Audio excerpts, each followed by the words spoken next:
Ashwini, what did Q3 kind of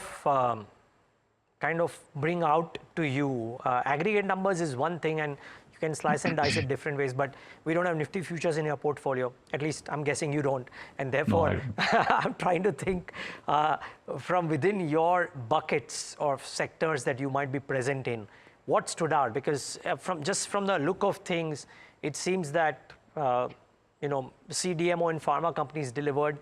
Uh, even the renewable energy companies delivered, even if the valuations are now expensive and they are coming off or reacting negatively to numbers, but those delivered. Some of the EMS companies delivered. What stood out? What didn't?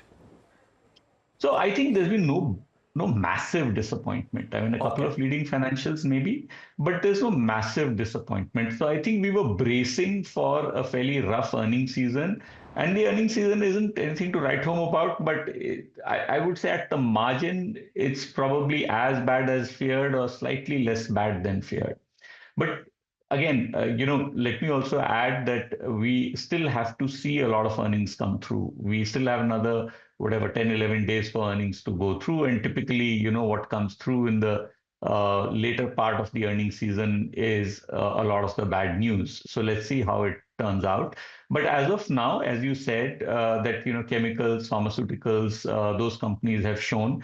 And if you recall, I have been saying for some time that chemicals is a very interesting place because this is a place where the post-COVID turmoil has hit earnings very hard.